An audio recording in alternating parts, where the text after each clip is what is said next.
오늘이 한글날입니다. 이렇게 금년에는 빨간색 날이 수요일이 많아요.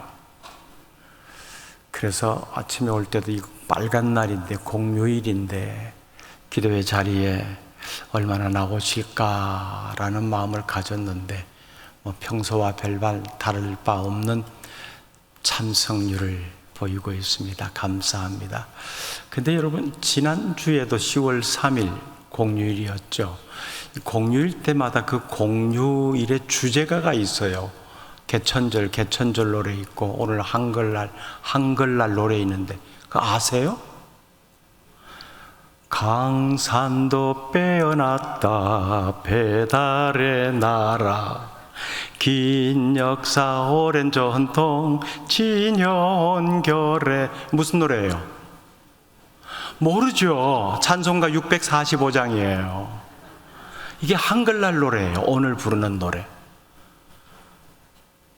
우리가 물이라면 새함이 있고, 우리가 나무라면 뿌리가 있다. 이게 무슨 노래예요? 개천절 노래예요. 찬송가 650장에 있어요. 이게 옛날에는 이런 날마다 다 불렀던 것 같은데, 제가 오늘 아침에 옷을 입으면서 한글날 노래를 부르니까 제 아내가 딱 그러더라고요. 이상한 사람이라고. 어떻게 그런 노래를 기억하고 있냐고 그러더라고요. 까마득한 기억 속에서 되살아나는. 근데 진짜 이상하더라고요. 이런 날만 되면 또 그런 노래가 기억이 나요.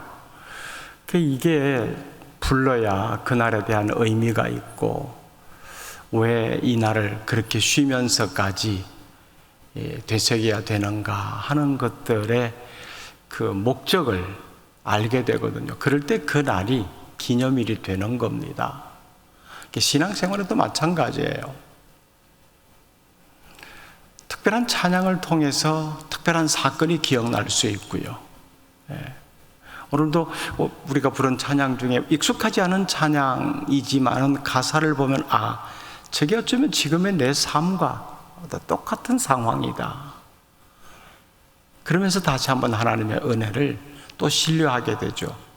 바다가 갈라져야만이 그 바다를 건너갈 수 있는 것이 아니고, 갈라지지 않으므로 막혔다 여겼는데 오히려 그 물 위로 걷게 하셔서 건너가게 하시는 그 능력을 가지신 분이 우리 주님이시다. 또 그렇게 내 삶에 보편적으로 사람이 이런 상황 가운데서 이런 방법으로 이 문제를 해결했다고 하는데, 기대를 하고 있었는데 그런 문제가 그런 방법으로 풀리질 않아요. 그러면 또 다른 방법으로 그렇게 하나님께서 역사하시겠구나라고 하는 기대를 늘 가지고 있는 겁니다. 근데 중요한 것은, 대개의 경우는 하나님께서 이 상황 속에서 이 방법을 통해서만 그 상황과 문제를 해결하시려는 계획을 가지고 계시거든요.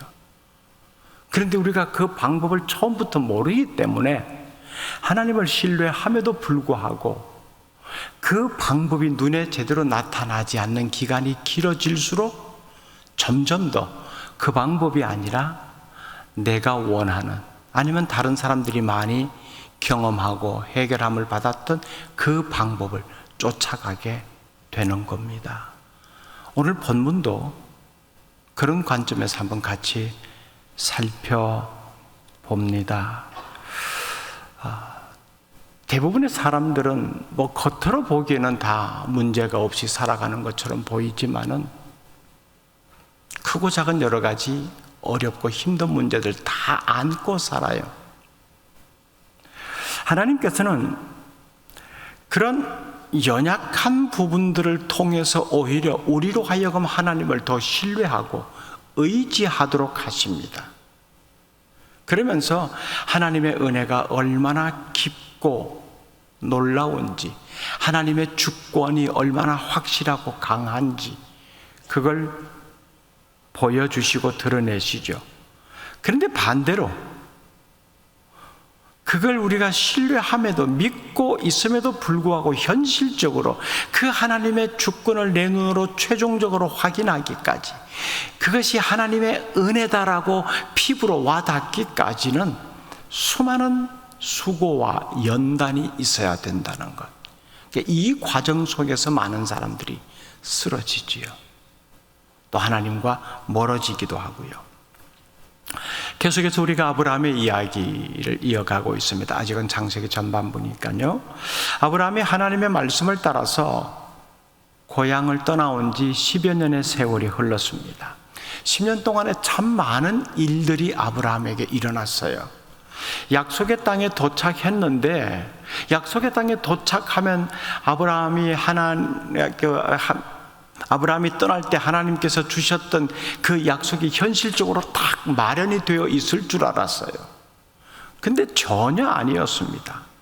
아브라함을 기다리고 있던 것은 하나님의 축복이 아니었습니다. 오히려 이런 땅에서 나로 하여금 살도록 하시려는가? 내가 여기서 살아야 된다고? 반감이 들 정도의 그런 상황이었습니다. 그래도 어떻게 이를 악물고 살아보려고 한 날 한 날 버티는데 기근까지 일어났습니다. 가뭄이라는 거죠. 기근은 양식이 없다라는 것이죠. 하나님께서 가라 그러고 해서 왔는데 먹을 양식이 없다. 기가 막히죠. 어쩔 수 없이 양식을 구하러 애굽으로 내려갔습니다. 혹여 무슨 일을 당할까 봐 아내를 누이라고 속이기로 서로 입을 맞추고 그렇게 애굽 땅에서 잠시 머뭅니다. 그 기간 동안은 어쩌면은 아브라함이 아내 덕에 목숨을 부지한 기간이었지요. 그러다가 이게 이제 들통이 납니다. 그러나 다행히 그 사건 상황 속에서도 하나님은 아브라함을 지키고 계셨죠. 오히려 애굽 왕으로부터 많은 재물을 얻어가지고 다시 돌아옵니다. 사실 그거는 아브라함 때문이라기보다도 아브라함 아내 덕분이죠. 아브라함의 입장에서는 왕의 아내를 이쁘게 봤기 때문에 그렇게 대가로 지불한 것일 겁니다. 자, 그렇게 이제 재산을 제대로 챙겨서 이제 좀 잘 먹고 잘 살게 되었다라고 여겨졌는데, 이제는 불어난 재산 때문에 불편한 일이 발생합니다. 조카 롯과 같이 거할 수 없는 상황. 그래서 헤어지기로 하는데, 이게 또 못난 조카가 또 자기가 좋은 땅만 싹 빼가지고 차지해서 떠나버립니다. 남은 황량한 땅, 이것도 이 땅에서 또 어떻게 살아가야 되나. 그래도 거기서 근근히 어떻게 살아가는데, 자기 목 제대로 된 것 잘 챙겨서 떠난 조카가 포로로 잡혔다는 소식을 듣고 삼촌 입장에서 그냥 두고 볼 수 없어서 그렇게 또 위험을 무릅쓰고 조카를 구해냅니다. 이런 일련의 여러 가지 복잡한 일이 계속해서 일어나는 상황 속에서 계속해서 아브라함의 머릿속에서 떠나지 않는 한 가지가 있습니다. 이렇게 그래 좀 풍족하지 않지만은 내가 더 부지런히 몸을 놀리면 먹고 살 수 있고, 주변의 사람들하고도 내가 좀 더 친절을 베풀어서 좋은 관계 유지하면서 살 수 있겠다 싶은데, 단 한 가지, 그럼 내가 죽고 나면은 우리 가문은 어떻게 되는가? 고향에 있었더라면은 그 환경 속에서 적어도 나로부터 시작된다 하더라도 이어지는 가문이 생겨날 테고, 또 고향에 있었으면 아버지로부터 내려온 그 가문이 나로 하여금 이어지고 또 이어지는 이런 상황이 되는데, 자식이 없다, 대를 이을 자식이 없다, 이게 머릿속에서 계속 맴도는 겁니다. 물론 하나님으로부터 이 약속은 분명히 받았습니다. 그것도 한 번도 아니고 3번씩이나 말입니다. 확인시켜주는 약속. 그것도 후손이 생길 것이다 정도가 아니고 후손이 많아질 것이다. 근데 아브라함 속에는 하나님 많지 않아도 괜찮아요. 한 사람만 있어도 돼요. 대를 이을 자식 하나만 딱 있으면 저는 충분합니다. 그 마음까지도 가졌을 수 있겠죠. 근데 그 하나의 자식마저 없다는 겁니다. 자, 그렇게 기다리다가 도저히 안 돼서 아브라함은, 이거는 하나님이 내게 주신 약속은 약속대로 받지만은 현실적으로 그 약속을 만들어내야 되는 것은 내게 있는가 보다라고 생각을 하고 자기 집에 있는 믿을 만한 종 엘리에셀을 상속자로 삼으려고 하죠. 그런데 하나님이 아니라 그럽니다. 그러면서 또 말씀합니다. 네 몸에서 날 자, 네 피를 물려받은 자가 네 자손이 된다, 후손이 된다 말씀하십니다. 자, 이런 확실한 약속이 또 주어졌는데도 여전히 자식은 태어나지 않을 뿐만 아니라 이제 자식을 생산하지 못할 상황까지 되어버린 겁니다. 더 이상 견딜 수 없어서 아내도 좀 마음이 초조했던 것 같아요. 결국 아내 사레가 현실적인 제안을 합니다. 2절 말씀 같이 볼까요? 2절 말씀 같이 봅니다. 시작. 사레가 아브라함에게 이르되 여호와께서 내 출산을 허락하지 아니하셨으니 원하건대 내 여종에게 들어가라. 내가 혹 그로 말미암아 자녀를 얻을까 하노라 하매 아브라함이 사레의 말을 들으니라. 사레가 분명히 이렇게 말합니다. 여호와께서 내 출산을 허락하지 아니하셨으니, 하나님은 아브라함이 엘리에셀을 상속자로 삼으려고 할 때 아니다, 네 몸에서 난 자라야 상속자가 된다, 후손이 된다라고 다시 한번 분명하게 말씀하셨습니다. 이 내용을 사레가 모르는 것도 아닙니다. 그런데 더 이상 그렇게 될 가능성이 없어 보이니까 하나님께서 자녀 출산을 허락하지 아니하셨다라고 말씀합니다. 그러면서 자식을 통해서 후손이 이어지도록 하는 하나님의 약속은 분명히 진행이 될 텐데, 내가 데리고 있는 여종을 통해서 자식 하나 얻읍시다 라고 하는 겁니다. 하나님의 말씀은 아브라함과 사레를 통해서 아들을 주시겠다고 했지, 야 니네 둘이 어떻게 해서든지 아들 하나 만들어, 어떤 방법을 통해든지, 이렇게 말씀하시지 않았거든요. 그러니까 사레가 하나님께서 내게 출산을 허락하지 않으셨는가 보다라고 생각하는 것, 생각 정도는 그렇게 할 수 있어요. 인간인지라 시간도 너무 많이 흘렀고 현실적으로 가능성이 없어 보인다라고 여겨지기 때문에. 그런데 거기서 멈추어야 되는데 이것을 계속 진행시킵니다. 자신의 생각을 진행시키면 어디까지 가는가 하면 이게 하나님의 뜻이다라가 되어버립니다. 사레가 지금 그 우를 범하고 있는 거예요. 하나님이 내게 자녀 출산을 허락하지 아니하셨으니, 하나님이 사레에게 자녀 출산 허락 안 하셨나요? 아브라함에게 분명히 말씀하셨어요. 네 몸에서 날 자. 이게 인간의 생각이에요. 현실적으로 생각하고 있는 것을 시간이 흐르면서 하나님의 뜻으로 둔갑시켜 버린다고 하는 겁니다. 그런데 더더욱 우리가 조심해야 될 부분은, 그렇게 해서 남편 아브라함에게 동의를 구하니까 아브라함도 그거 좋겠네, 이제 그 방법밖에 없겠네 라고 한 겁니다. 그래서 아브라함이 사레의 말을 들어버렸어요. 물론 남자들이 나이가 많으면 아내 말 잘 들어야 돼요.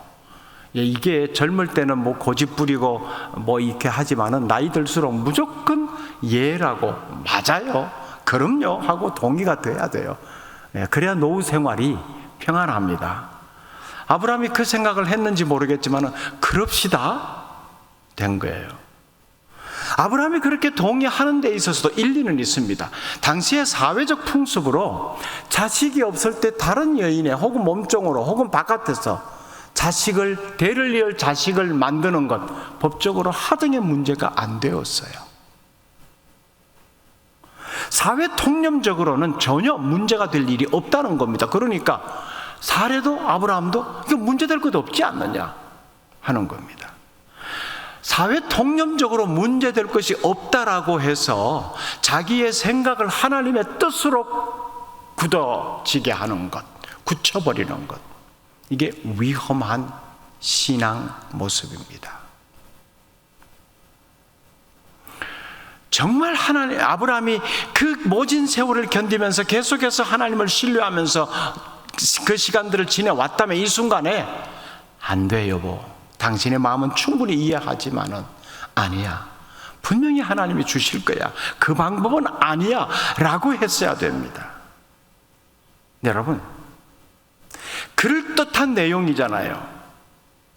사회적 통념으로 문제가 없습니다. 시비거리가 안 돼요. 그러나 신앙적 제한은 아니라는 겁니다. 사회적으로 문제가 없다고 우리 그리스도인에게조차 그것이 문제가 되지 않는 것은 아닙니다. 우리는 사회적 통념에 따라 신앙 수준이 결정되는 게 아니에요. 신앙이라고 하는 것은 사회적 통념보다 월등히 높은 수준을 요구합니다. 일반적 도덕 수준보다도 월등히 높습니다. 도덕적 기준에 부합했다고 해서 우리가 신앙생활 잘하고 있다고 생각하면 안 돼요. 신앙의 수준이라는 것은 월등히 그것보다 높다라고 하는 것. 하등의 문제가 없지만은 내용이 불신앙적이었다라고 하는 겁니다. 하나님과의 관계 속에서 불신앙적이었다는 거예요. 이런 불신앙적인 제안을 우리가 살아가는 이 현실적인 신앙생활 가운데서도 얼마든지 받을 수 있고 제안할 수 있다라고 하는 겁니다. 이거 주의해야 돼요. 무엇인가 우리가 이게 하나님의 뜻이다라고 진행을 시켜가는데 현실적으로 명확하게 보여지지 않고 마음이 초조해질 때 이런 현실적 제한이 나올 수 있는 거거든요. 문제가 되질 않습니다. 범법 행위를 하는 것도 아니고. 그럴 때 그 제한이 정말 하나님의 뜻과 부합하는지를 반드시 되짚어 봐야 합니다. 신앙 양심에 걸리면 단호히 아니요라고 해야 하는 거예요. 사회적 통념에 의해서 아니요가 아니라 우리의 예와 아니요의 기준은 신앙 양심입니다. 하나님이 정해주신 법도에 따라서 이것이 예가 되느냐 아니요가 되느냐가 결정되는 겁니다.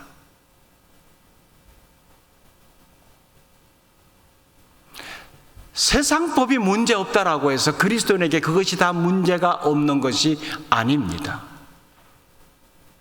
예를 들면 현실적으로 최근에 우리나라에 간통죄가 없어졌어요. 간통죄 세상적으로 법이 성립이 안 됩니다. 성인 쌍방간의 합의에 의해서 되어진 일이다. 문제 삼지 않습니다. 그러면 신앙인으로 신앙 양심으로 그것이 허용이 되는 일입니까? 아니죠. 절대 안 됩니다. 그런 것들이에요. 신앙의 기준을 낮추지 마세요. 세상적 도덕 기준으로 끌어내리지 마세요. 더 올라가야 됩니다. 더 높이는데 애를 써야 돼요. 그게 그리스도인이에요. 아브라함이 지금 큰 실수를 하고 있어요. 그럽시다 여보. 문제될 것 없잖아. 믿음으로 살기를 내려놓게 되면은 일반 사회적 통념을 따르게 됩니다. 문제 없잖아. 법에 저촉되지 않잖아. 다른 사람 다 그렇게 해. 이거예요. 그래서 우리는 애매하고 모호한 상황일수록 더 철저히 신앙적 관점에 집중해야 되는 거예요. 그 기준을 따라야 됩니다.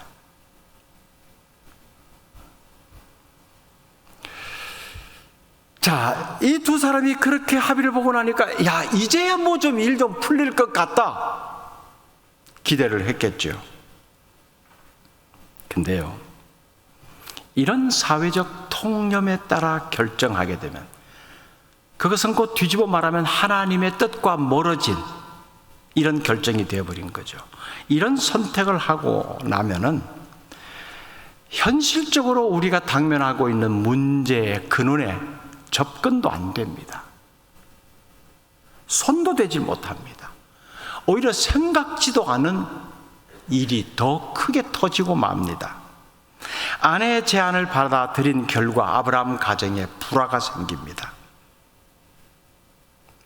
믿음으로 더 기다려야 하는 순간인데 우리가 이만큼 기다렸잖아. 여보, 당신도 그렇게 생각하지. 10년의 세월, 그동안에 얼마나 많은 일이 있었는데, 그것도 긴 세월인데 이게 지금 거의 20년이 다 돼가 이런 세월 동안 기다렸는데 아무런 현실적으로 우리가 계속 기다려야 될 희망이 보이질 않잖아. 기다릴 만큼 기다렸어, 이만하면 됐어 라고 하면서 보편적 생각으로 돌아가 버리죠. 이것이 결국 아브라함의 더 큰 아픔을 몰고 왔습니다. 가정의 행복을 위해서 선택한 일이죠. 이제 후손 섬기게 됐다. 근데 그것이 두 사람에게 더 큰 상처를 안겨주는 일이 되고 말 줄 어떻게 알았겠어요?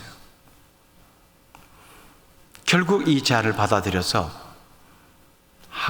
사례 여종, 몸종이죠. 당시의 풍습에 따라 조금 여유가 있는 사람은 몸종들을 데리고 있었으니까 몸종 하가를 통해서 아이가 임신이 됩니다. 딱 임신이 되는 순간 여종 하갈의 태도와 말투가 달라집니다. 당연히 여주인 사례를 하늘같이 받들어 모시고 섬겨야 되는데 임신되었다는 것이 확인되는 순간 빳빳이 고개를 쳐들고 사례 앞에서 말합니다. 내가 누군지 알아? 이 한마디에 모든 것 담겨 있죠. 그러면서 뭐 이제 하찮은 일 시키면 네가 뭔데? 라고 하는 거죠. 제가 설교 시간만 아니면 좀 리얼하게 표현하고 싶어요. 때로는 말도 없이 그냥 여주인 사례가 뭐라 그러면 아무 말도 없이 손가락 딱 들고 이랬을 거예요. 이 상황 앞에서 사례가 무슨 말을 할 수 있겠어요? 드디어 이제 여인들의 주도권 싸움이 시작됩니다. 사례 입장에서는 내가 주인인데, 하갈 입장에서는 주인 좋아하네. 자식도 못 낳는 주제에. 이렇게 되니까 억울하고 답답하고 분한 사람은 사례죠. 자기가 일을 시작해놓고 이제 자기가 분해합니다. 남편에게 이럴 수가 있냐고. 그리고 또 아브라함도 보면 눈길이 어느 쪽으로 가겠어요? 아이를 가졌네. 잘 커야 될 텐데, 내가 잘 돌보아줘야 될 텐데. 지금까지의 태도와는 사뭇 다른 모습으로 나타났을 거 아니에요. 그러니 어느 날 사라가 악에 받쳐서 소리를 질렀겠죠. 여보, 하갈이요 나요?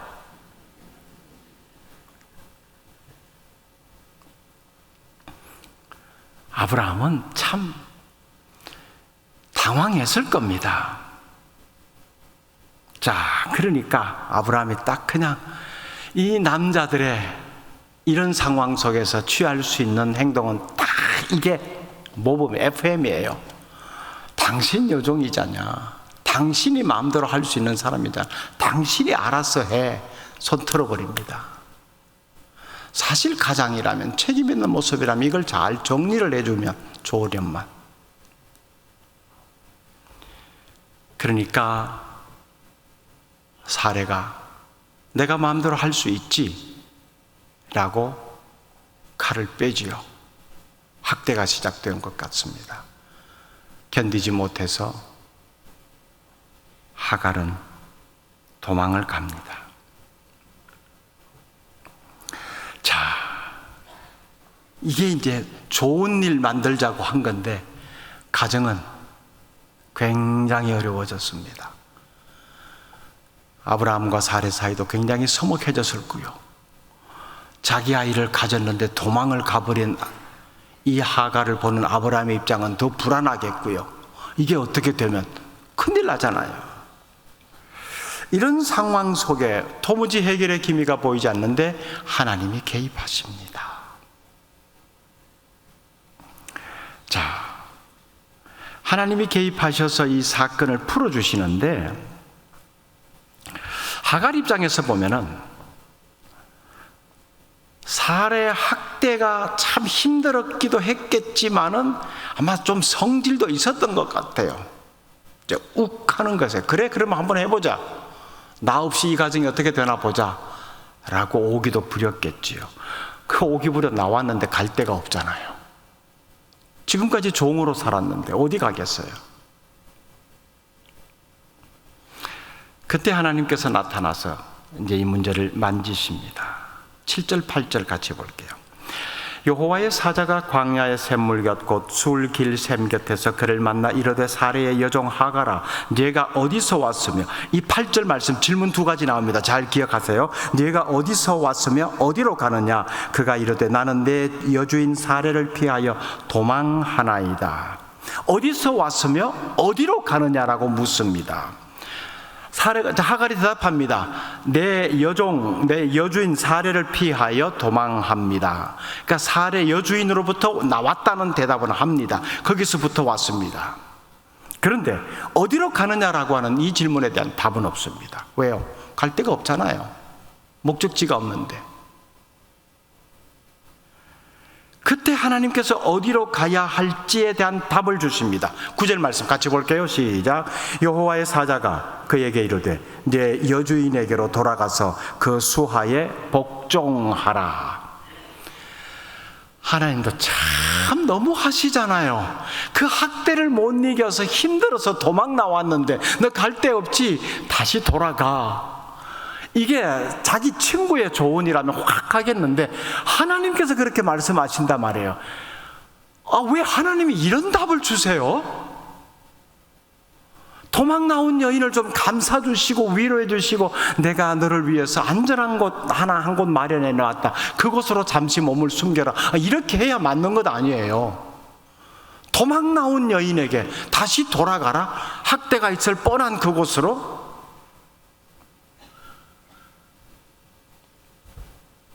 왜 이런 대답을 주셨을까요? 하나님은 이 상황에서 하갈에게 묻고 싶은 질문이 있어요. 네가 누구냐는 겁니다. 네가 누구냐? 자, 하나님이 야 하갈아 너 누구냐 하면 하갈이 뭐라고 그러겠어요? 저요 사레의 몸종입니다. 그래? 그럼 사레는 너에게 누구냐? 저의 주인이지요. 그래?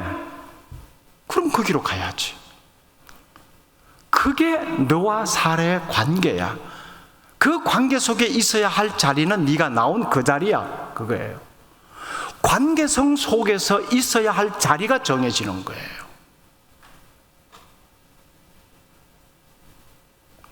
사실 집을 뛰쳐나올 때 그 하갈과 사레와의 이 갈등의 고른 그거죠. 하갈의 입장에서는 내가 누군지 알아? 사레의 입장에서는 네가 뭔데? 이거죠. 이 둘이 충돌한 겁니다. 이 물음에 대한 답이 명확해진 겁니다. 네가 아이를 가졌다고? 좋아. 그래도 너는 사레의 몸종이야. 너는 주인이 아니야. 이거예요. 사레가 너의 여주인이다.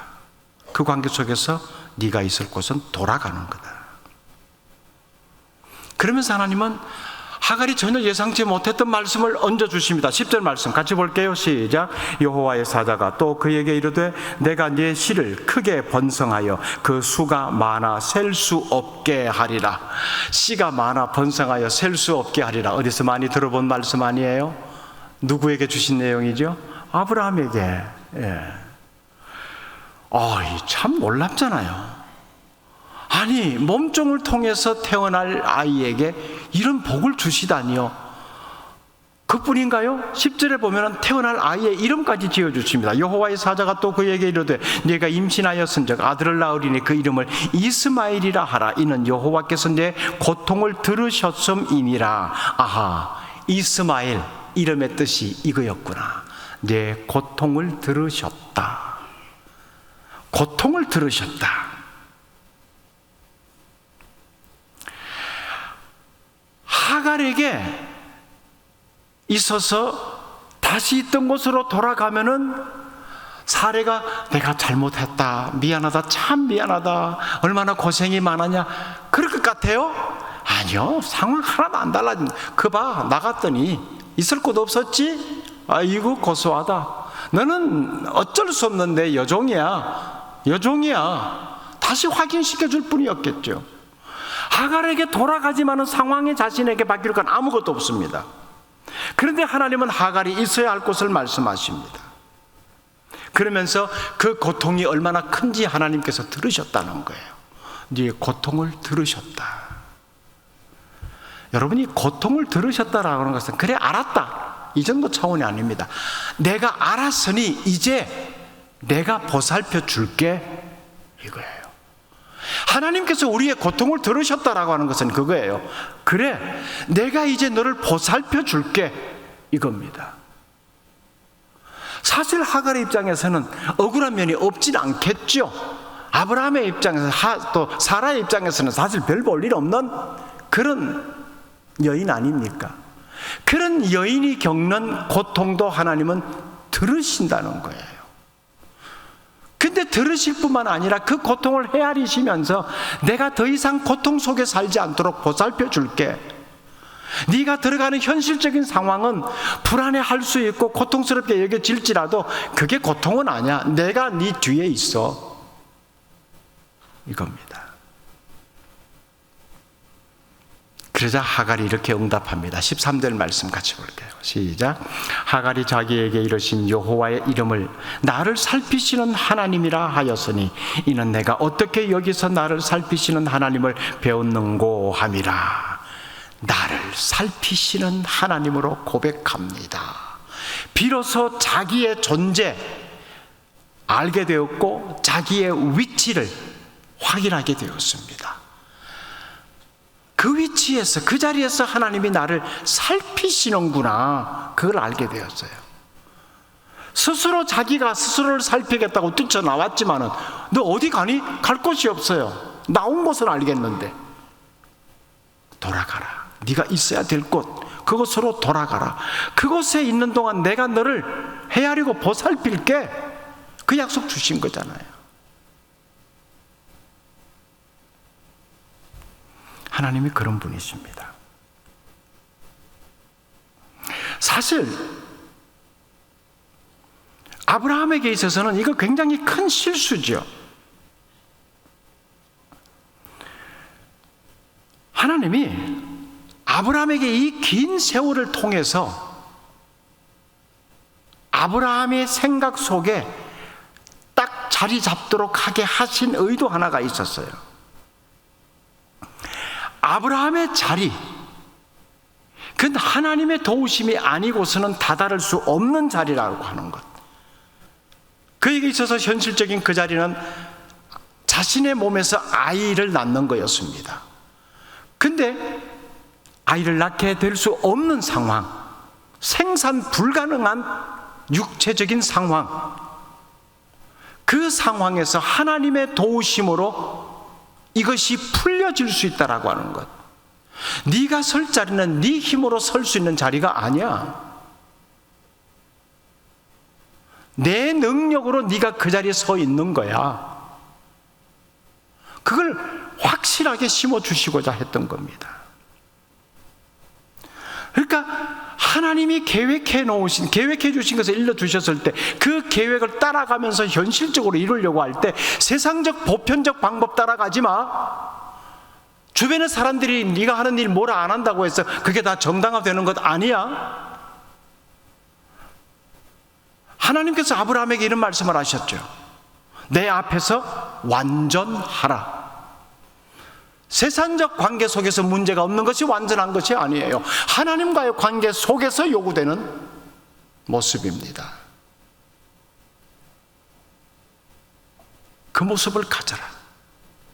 그 모습은 내 능력 아래서 되는 것이야. 이스마엘 그걸로 만족해서는 안 돼. 그건 내 뜻이 아니야. 하나님의 도우심과 능력이 아니고서는 도무지 낳을 수 없는 아이를 낳는 그 자리로 들어가는 것이 하나님의 뜻이었어요. 아브라함이 그 자리로 들어가는 것. 그러니까 하갈에게도 마찬가지예요. 오기로 어떻게 자기가 이제 뭐 좀 기득권을 가졌겠다 싶었겠지만은, 이 가정 내가 살려낸다라고 했겠지만은 아니죠. 너는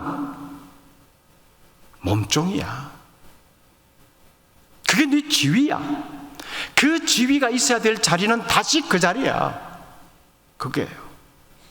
우리가 하나님과의 관계 속에서 놓치지 말아야 될 것 이겁니다. 내 신분이 뭐냐는 거예요. 내 신분이 뭐냐는 거예요. 그럼 이 신분을 가지고 이 신분에 맞는 자리를 하나님께서 주셨어요. 그것이 어떤 섬김과 봉사와 헌신의 자리든지 어떤 형태로든지.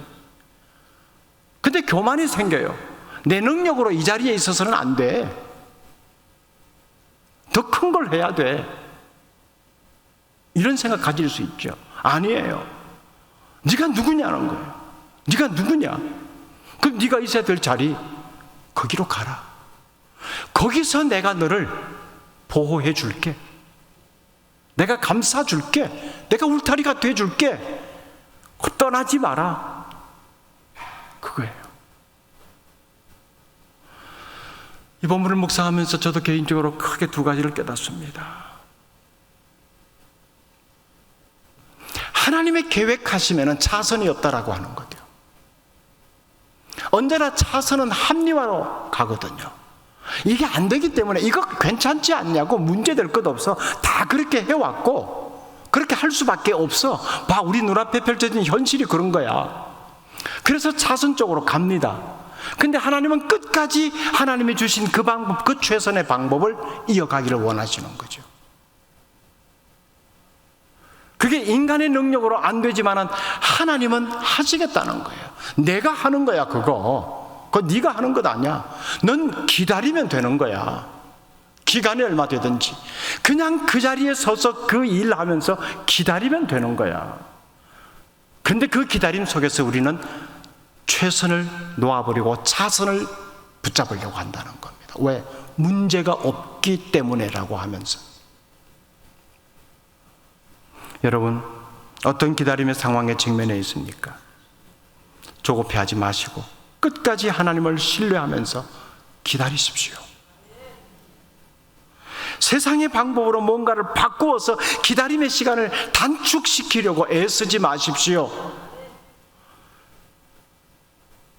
그 기간이 아무리 길어도 그 기다림의 끝에는 하나님의 뜻만이 온전하게 나타납니다. 우리가 바라는 건 그거예요. 하나님의 뜻 안에 내 뜻도 조금 담겨 있는 건 아니에요. 하나님의 뜻만이 나타나는 것. 결국 이삭이 나중에 태어납니다. 거기에 아브라함과 사라의 뜻이, 힘성과 애씀이 있었나요? 하나도 없다는 걸 알잖아요. 임신 불가능 상태. 그런데 자식이 생겨났습니다. 차선을 택하며 기다림의 시간을 단축시켜 보려고 하면서 문제를 더 복잡하게 만듭니다. 잠잠히 기다리는 가운데 나를 살피시는 하나님을 바라볼 수 있기를 바랍니다. 함께 찬양.